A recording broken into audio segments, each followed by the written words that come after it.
Nous sommes dans un week-end un petit peu particulier en termes de célébration et de fête. Je pense que depuis quelques jours, vous avez pu voir à la télé, dans vos journaux, dans vos magasins, quelques slogans tels que « Joyeux Halloween »,« Venez profiter de nos prix diaboliques »,« Frissonnez de plaisir avec nos produits ». Tout le monde y va un peu de sa citrouille, de son petit fantôme, de son costume de mort-vivant. Et tout ça dans la plus grande banalité, sans problème. Halloween, en France, commence à prendre de plus en plus d'ampleur. Et nul doute que très bientôt, on va arriver à la hauteur de nos amis américains, pour qui cette fête est une véritable institution. Alors pour vous rendre compte de la chose, et comme ça vous aurez peut-être des sujets de conversation à midi autour du poulet rôti. Halloween aux États-Unis, en quelques chiffres, c'est 175 millions de personnes qui le célèbrent, ça veut dire la moitié de la population. C'est 8 milliards de dollars de dépensés et c'est 55 000 tonnes de bonbons achetés. OK pour le cholestérol. À ça, Halloween, ce soir, aujourd'hui, à ça on rajoute demain la fête de la Toussaint. Traditionnellement, que l'on considère comme la fête des morts, qui est une période où beaucoup en profitent pour se rapprocher de leurs défunts, de leurs proches défunts, que ce soit en souvenir ou en commémoration. Bref, on est dans une période qui est consacrée à mettre en avant la mort, mettre en avant les ténèbres. Mais nous, ici, à l'église LNA, alors LNA pour la Nouvelle Arche, pour ceux qui ne le sauraient pas, nous avons choisi de profiter de cette période, de ce week-end particulier, pour aller à contre-pied de nos contemporains. Face à la mort, face aux ténèbres, nous voulons y opposer la vie et la lumière. Face à la mort et aux ténèbres, nous voulons proclamer que la vie et la lumière qui est annoncée dans la Bible est au-dessus de toute chose. Amen. Alléluia. Déjà, nos enfants hier soir ont pu partager un moment ensemble. C'est pour ça que vous avez des petits lampions à mes pieds. Ils ont eu droit à leur fête de la lumière et je crois qu'après la réunion, ils vont pouvoir chanter un chant en rapport justement avec cela. Et ce matin, on veut prolonger cela. On veut prolonger ce moment consacré à la lumière. Alors, il n'y a rien d'institution biblique là-dedans. C'est juste, voilà, on voulait marquer le coup et on va partager et méditer ce matin, nous aussi, sur le thème de la lumière. La lumière, c'est un phénomène physique qui est extraordinaire. Elle nous est révélée par le sens de la vue et la lumière possède la propriété d'être réfléchie par les corps de façon diverse, en intensité ou en couleur. Si la lumière me frappe, elle ne va pas réfléchir de la même manière que si elle frappe le pasteur Laurent. Pourquoi ? Parce qu'on n'est pas fait de la même chose, on n'a pas la même masse corporelle, on n'a pas la même taille, etc. etc. Je ne dis pas que tu es plus gros que moi, hein. C'est pas ce que je veux dire. En fait, l'œil ne perçoit pas les objets en eux-mêmes, mais l'œil va percevoir le jeu de lumière qui se passe autour des objets et va percevoir la lumière qui est réfléchie par les objets. La lumière naturelle, vous le savez, c'est logique, elle nous vient du soleil ou indirectement de la lune, mais on peut créer de la lumière artificielle par échauffement des corps, c'est la lumière électrique comme nous avons dans nos néons ce matin, ou par combustion. C'est le feu, c'est les lampes à pétrole, etc., etc. La vitesse de propagation de la lumière, elle est très élevée. C'est même celle qui est considérée comme la plus grande vitesse possible dans l'univers. Elle est de l'ordre de 300 000 km à la seconde. Et contrairement au son, elle peut se déplacer dans le vide absolu.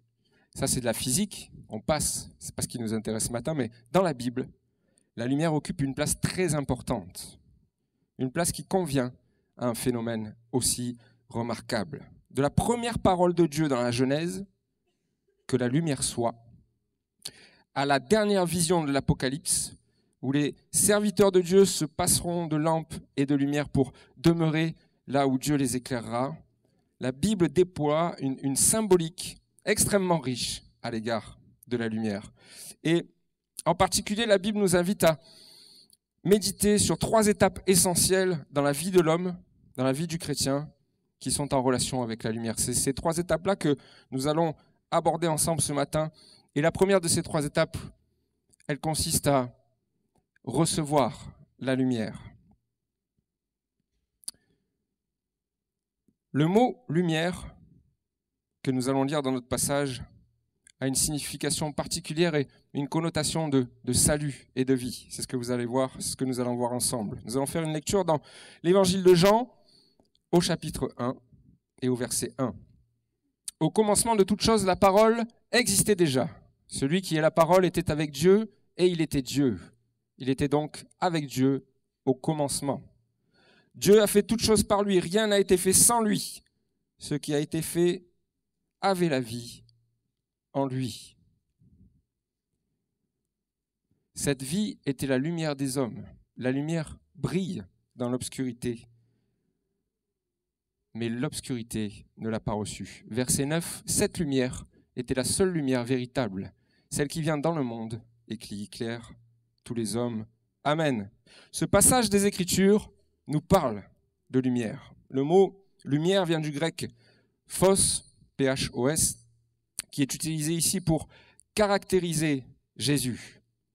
Alors, à la lumière, à la lecture de ce premier passage, il y a une question qui tout de suite m'est venue et qu'on pourrait se poser ensemble ce matin. Pourquoi les hommes ont-ils besoin de lumière?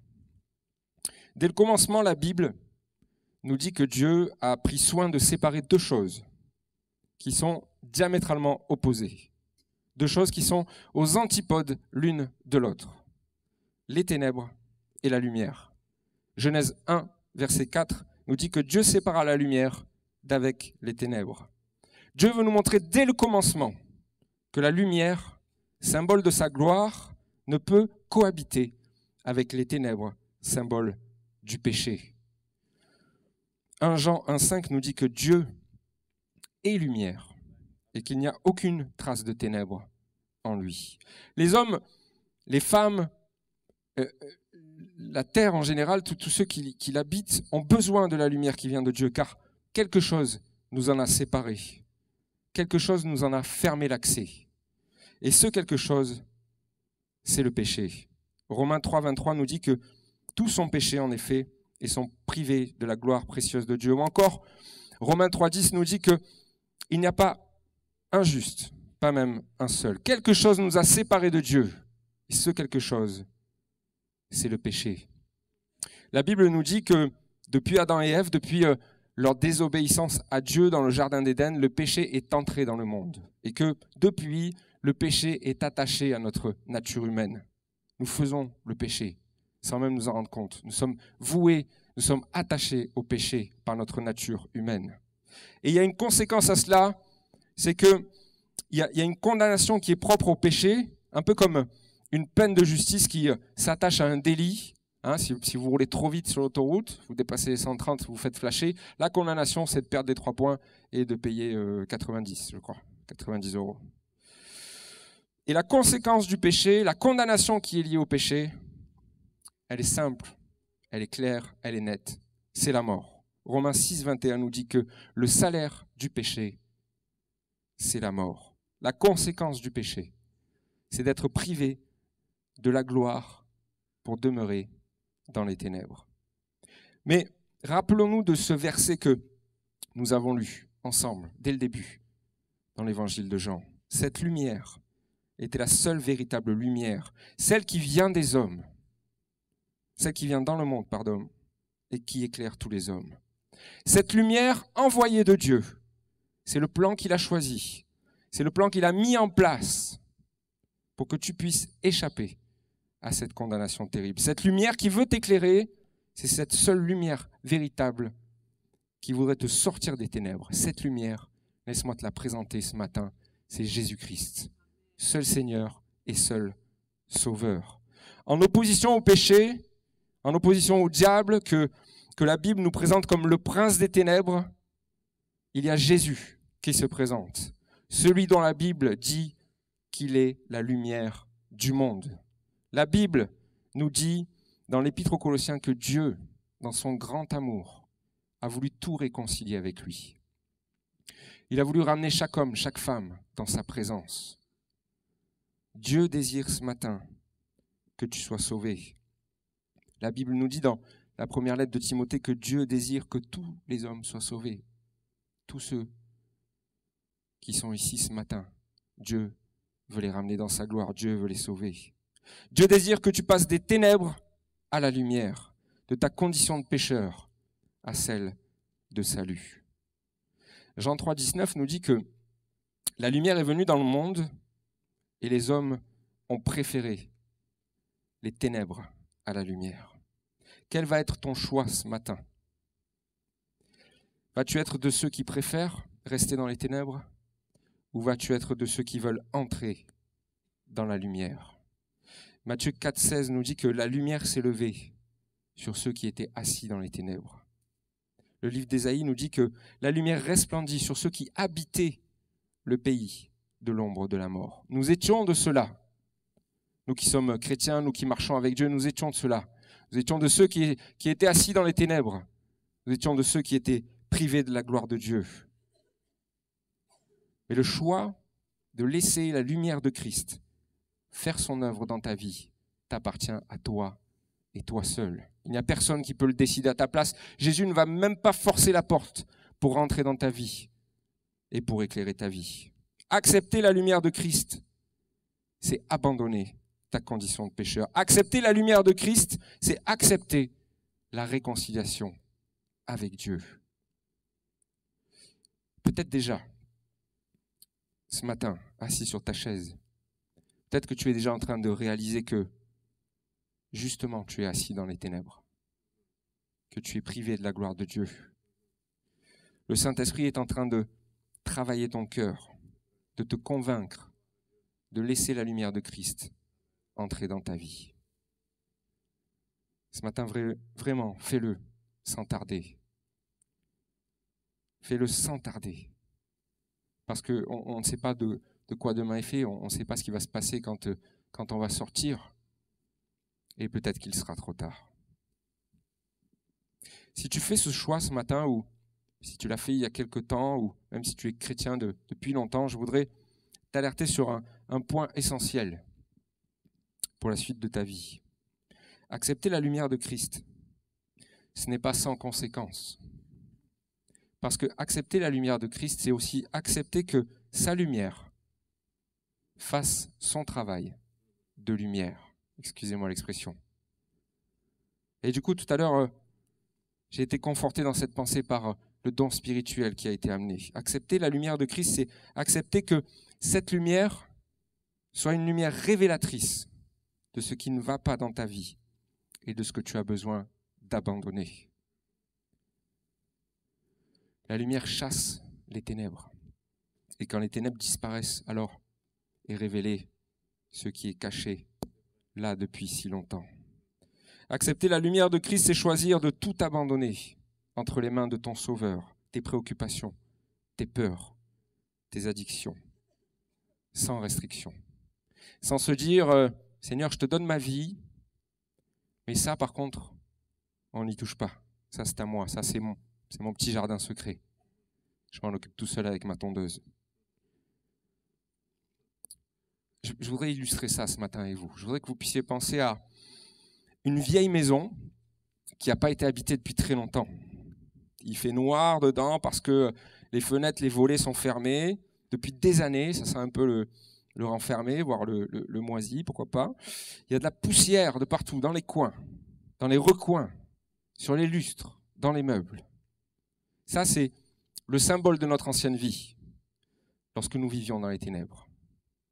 Et puis, on fait le choix de décider de laisser rentrer la lumière pour chasser cette atmosphère lugubre, ce noir profond.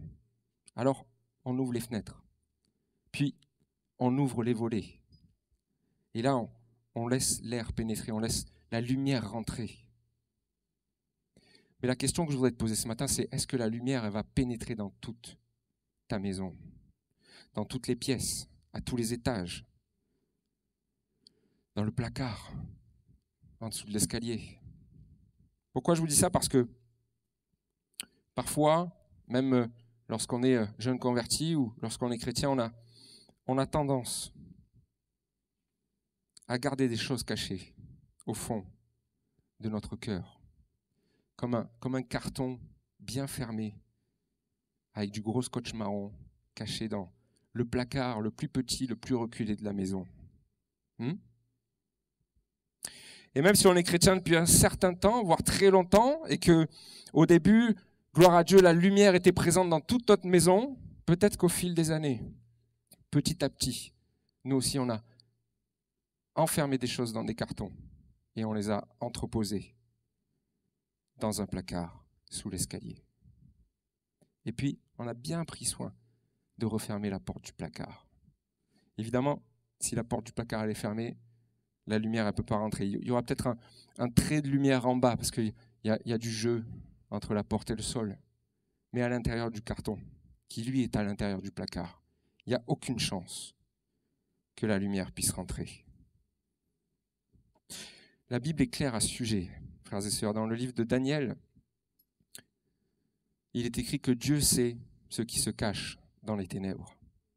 Dans l'évangile de Marc, il nous est dit que tout ce qui est caché doit être mis en lumière.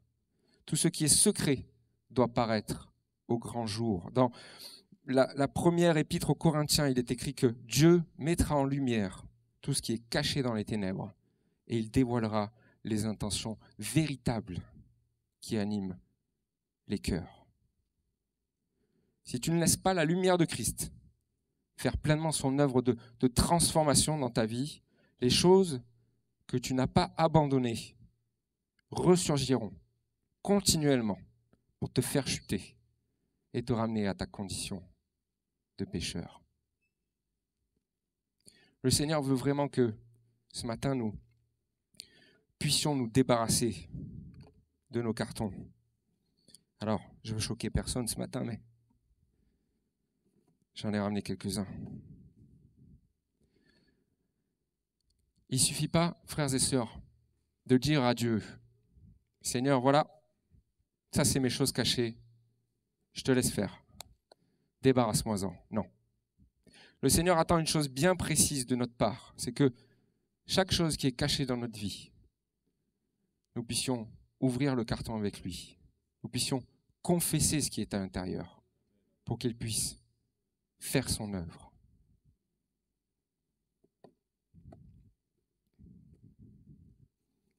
Peut-être que ce que tu n'as pas laissé tomber, c'est ta dépression qui est là et qui te tient encore lié. Tu n'as pas laissé le Seigneur agir sur cet aspect de ta vie. Le Seigneur veut t'en débarrasser ce matin. Peut-être que ce que tu n'as pas laissé tomber, c'est une addiction qui te tient lié et qui revient continuellement, comme la cigarette ou la drogue. Cette chose-là, tu la caches aux autres, mais elle est présente dans ta vie. Et le Seigneur veut t'en débarrasser ce matin. Peut-être que la chose dont tu ne t'es pas débarrassé, c'est encore plus caché aux autres. Mais tu es encore lié par la pornographie. Et tu as besoin de dire à Dieu ce matin, Seigneur, c'est ça mon péché caché. C'est ça dont j'ai besoin que tu me débarrasses. Fais entrer ta lumière afin que ceci disparaisse. Ce matin, il y a certainement au milieu de nous quelqu'un qui n'a pas tout abandonné à Dieu. Quelqu'un qui a gardé des choses cachées dans sa vie. C'est ce que le don spirituel nous a dit tout à l'heure et c'est ce que la parole de Dieu vient nous confirmer encore. Mais les ténèbres et la lumière ne peuvent pas coexister, mon frère, ma sœur. Luc 11 nous met en garde justement sur la nécessité que tout notre corps doit être éclairé afin que nous soyons pleinement dans la lumière. Alléluia. Entrer dans la lumière, ce n'est pas une fin en soi, mais c'est plutôt le commencement de quelque chose.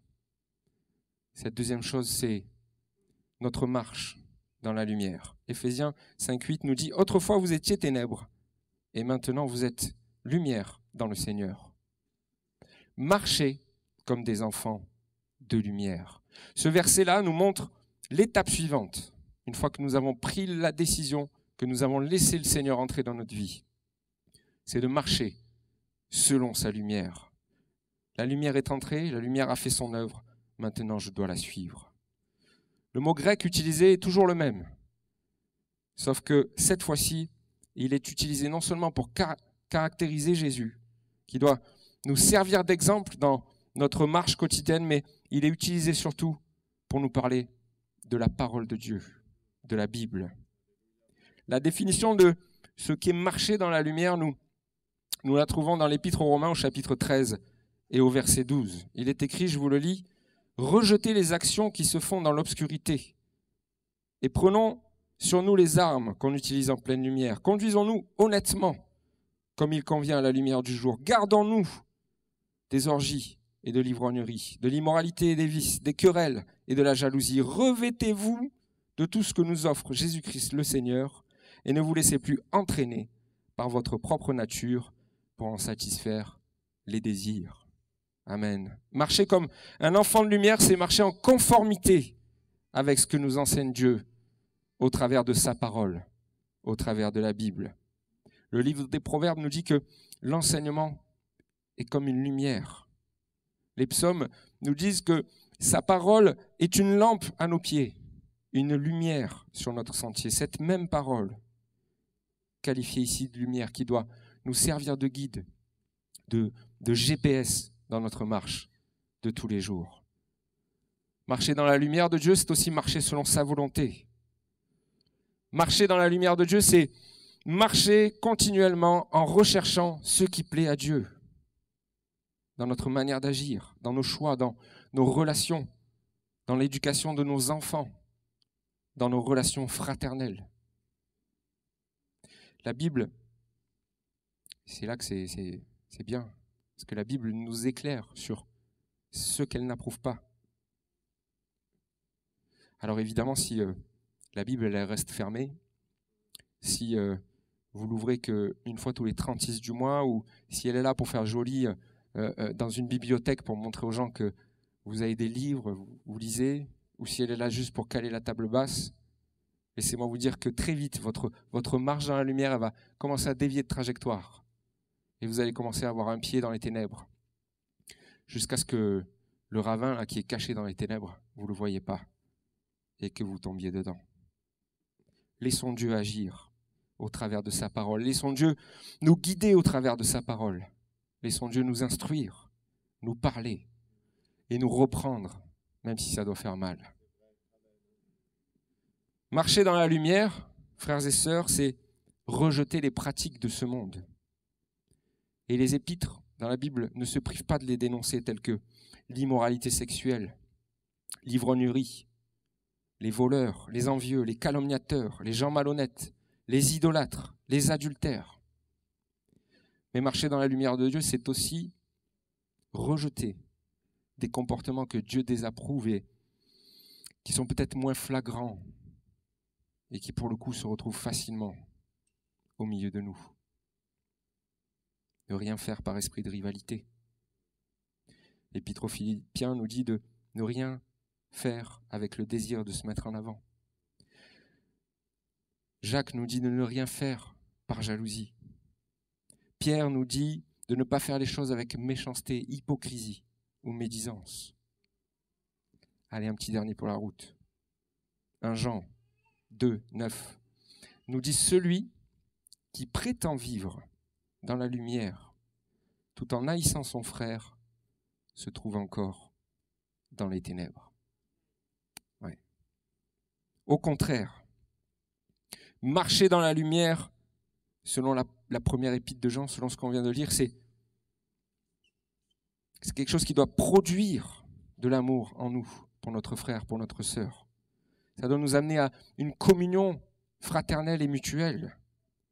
La Bible nous dit même que le fruit de la lumière, c'est la bonté, la justice et la vérité.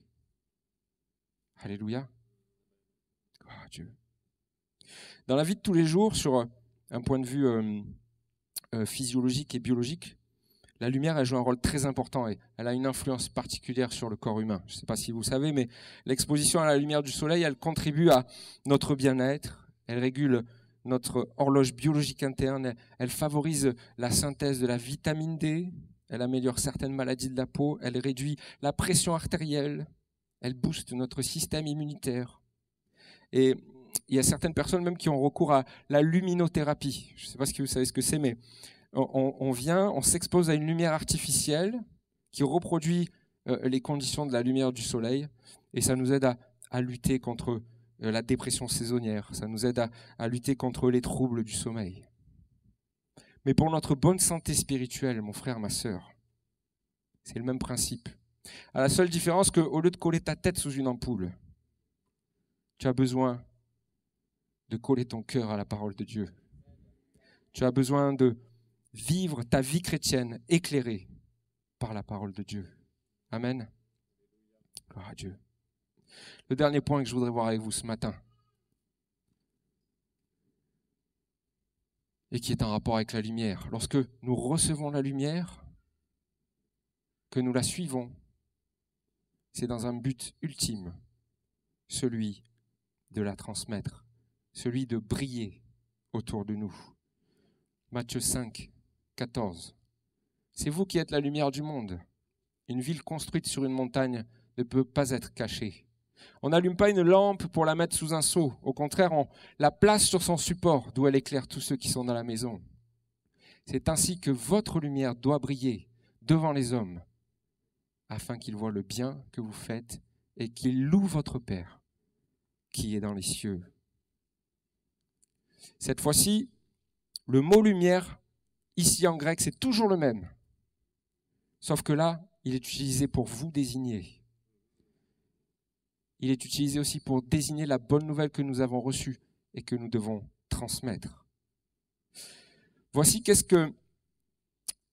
que Paul a reçu comme tâche de la part de Jésus quand il était sur le chemin de Damas et qu'il s'est retrouvé éclairé par la lumière. C'est Acte 26 qui nous le dit. Il y a écrit « Je t'envoie pour que tu leur ouvres les yeux, pour que tu les ramènes de l'obscurité à la lumière et du pouvoir de Satan à Dieu. Et voici ce à quoi nous sommes aussi appelés en tant que chrétiens nés de nouveau. Nous sommes appelés à briller de la lumière de Christ afin d'amener par notre témoignage le plus grand nombre de gens à s'approcher de Dieu et à devenir à leur tour des enfants de la lumière. De manière un peu imagée, tu es une bougie et tu dois allumer la bougie d'à côté. Tu es une allumette que le Seigneur vient craquer, vient allumer, et tu dois allumer et enflammer toutes les allumettes qui font partie du paquet. Et oui, nous ne sommes pas appelés à briller entre nous, frères et sœurs. Hein? Ça ne sert à rien, ça. Eh oui. Frère Erwan, t'es une belle torche. Tu brilles bien. Hein? Mon frère, ma sœur, t'as une belle tête d'ampoule. Hein? Tu éclaires bien la pièce. Non, nous sommes appelés à briller vers l'extérieur, afin que la gloire de Dieu se manifeste au travers de notre témoignage, de notre attitude et de nos comportements. Ce n'est plus moi qui vis, mais c'est Christ qui vit en moi. Ce n'est plus moi qui brille, mais c'est la lumière de Christ qui brille en moi et qui rejaillit vers l'extérieur.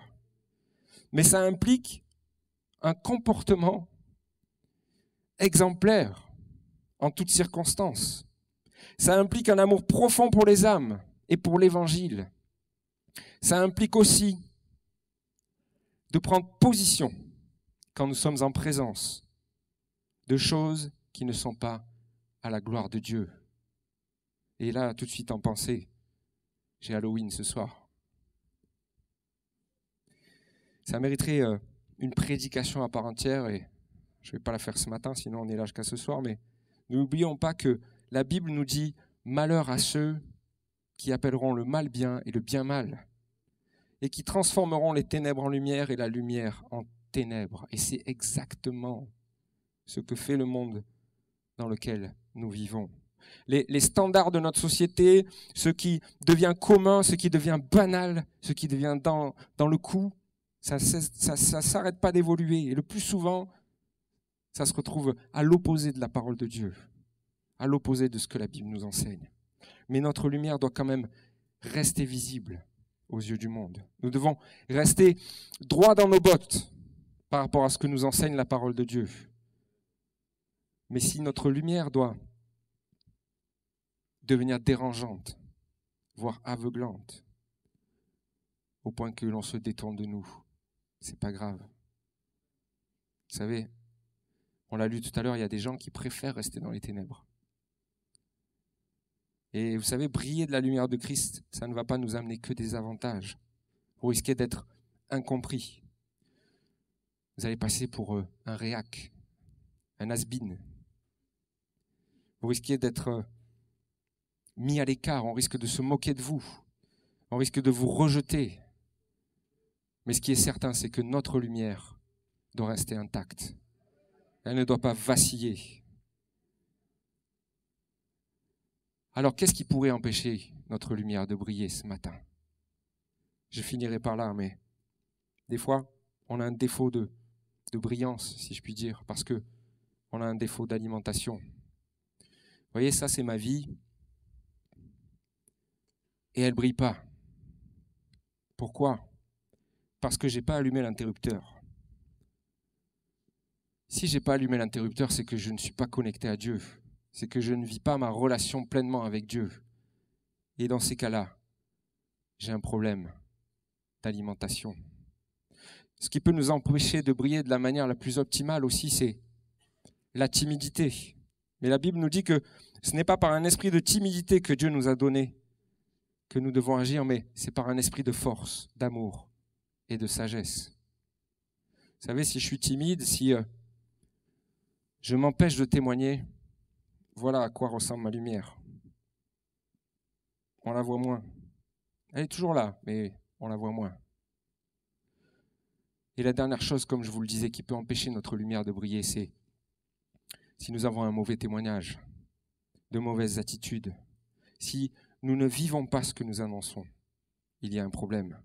J'ai témoigné de l'amour de Christ à ce monsieur là-bas. Mais moi, ma collègue de travail, je ne peux pas la saquer, je suis désolé.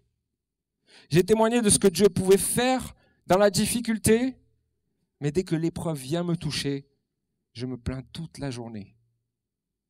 Comment je vais faire? Et en plus, je me plains devant ceux à qui j'ai témoigné.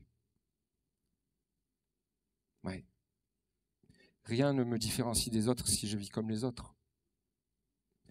Mais ce matin, vraiment, le Seigneur veut agir dans chacune de nos vies. Il y a peut-être quelqu'un au milieu de nous qui a besoin, premièrement, de recevoir la lumière de Christ, de demander à Dieu de venir éclairer sa vie et ses ténèbres. Il y a peut-être quelqu'un au milieu de nous qui a besoin de laisser la lumière de Christ aller dans tous les coins de sa vie pour que des choses cachées soient mises en évidence et que le Seigneur vienne les enlever. Il y a peut-être besoin ce matin que le Seigneur vienne nous aider à marcher droitement dans sa lumière. Nous avons besoin d'être dirigés, guidés. Il y a peut-être besoin aussi ce matin que le Seigneur nous aide à briller de la plus belle des lumières. Je vais demander au groupe de revenir. Nous allons chanter ce chant qui dit « Toi la lumière qui a vu nos ténèbres ». Et plaise à Dieu ce matin de nous donner ce zèle pour témoigner. Plaise à Dieu de nous fortifier, de nous aider à tenir ferme. Plaise à Dieu que nous puissions arriver à montrer la gloire de Dieu aux gens qui nous entourent. Amen. Merci de nous avoir suivis sur notre chaîne YouTube. Vous avez aimé cette vidéo? Alors je vous invite à mettre un pouce bleu ainsi qu'à vous abonner. La vision de notre Église, c'est le salut en Jésus, car lui seul sauve. Alors si vous souhaitez en savoir plus, ou si vous avez des questions, contactez-nous par mail ou sur notre site www.eglisealana.fr. Pour assurer sa mission, l'Église fonctionne par la générosité de ses membres. Vous avez la possibilité de nous soutenir par vos dons en cliquant sur le lien qui se trouve dans la description de cette vidéo. À très bientôt et que Dieu vous bénisse.